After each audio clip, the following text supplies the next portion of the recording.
You have returned. Good. Stories like this become offended when listeners wander off midway. Sit. Let the fire stretch its fingers again.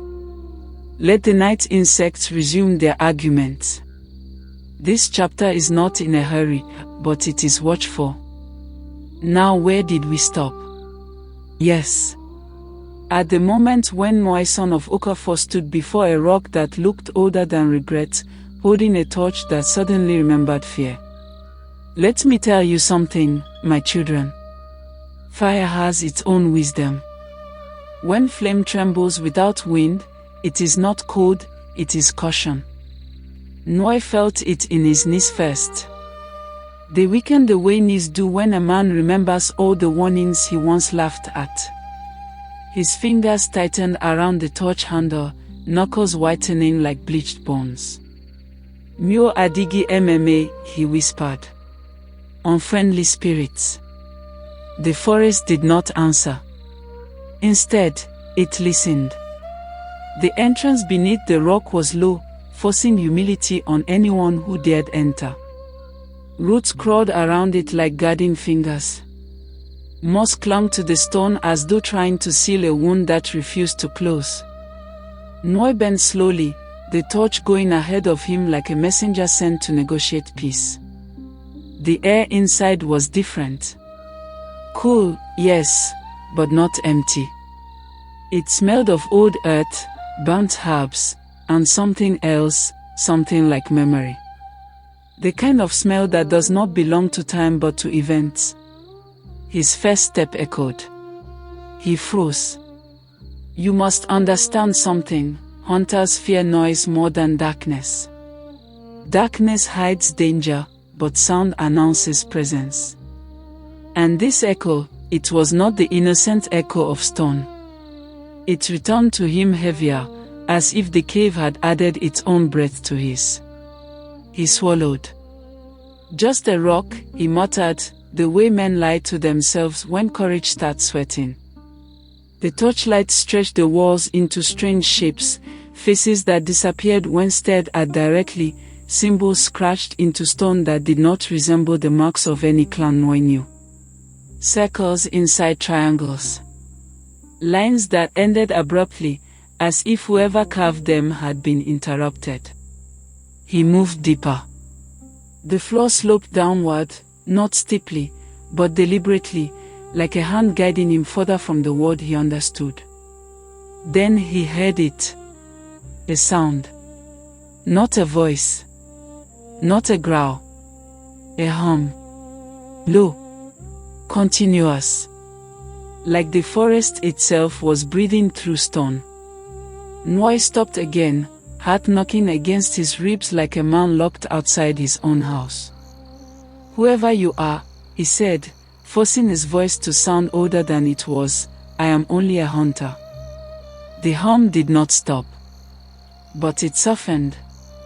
Now, let us pause here, because this is where foolish men turn back, and chosen men step forward without knowing they have been chosen. Nwoye stepped forward. The passage opened suddenly into a wide chamber. His torchlight revealed something that made his mouth open without permission. It was not empty. There were carved stone seats arranged in a circle, blackened by age and smoke. At the center stood a flat rock table, smooth as if hands had passed over it for generations. On the walls hung objects, no, not hung, embedded, broken spears, animal skulls painted with white lines, cowries pressed into cracks, and bones arranged in patterns too deliberate to be accidental. This was not a shelter. This was a meeting place. A forgotten one. Nwoye's breath became loud in his ears. He felt small, like a child who had wandered into an elder's council uninvited. Then the torchlight fell on something that made his heart stumble. Footprints. Fresh. Not many, but not old. Someone had been here. Recently. His hunter's instinct screamed. Not of animals, of people. He knelt and touched the ground. The soil was disturbed but dry. No water. No rain. The prints were light, careful, the kind made by someone who knew where they were stepping. Who would hide here? He whispered. The answer came from behind him. A cough. Dry. Human. Nwoye spun, raising his torch and gun at the same time, his shadow leaping wildly across the walls like a trapped spirit. From the darkness stepped an old man, or what looked like one. His back was bent like a question mark. His skin carried the shine of long conversation with fire. His hair was white, but not weak, tied back with a strip of faded red cloth. He leaned on a staff carved with the same symbols on the wall. "Lower that thing," the old man said calmly. "If you shoot in here, the stone will remember." Nwoye lowered the gun without knowing why. "Who are you?" he asked. The old man smiled, and my children, it was not a friendly smile, it was a familiar one. The kind that feels like déjà vu. "I am called Ezenwa," he said. "Or at least, that is the name I answer to now." "Now?" Nwoye repeated. "Yes. Names grow old too." Silence stretched between them. The hum continued, patient as always. "You should not be here," Ezenwa said gently. Nwoye laughed nervously. "I was about to say the same." The old man chuckled. "The forest decides that. Not us." He gestured around the chamber.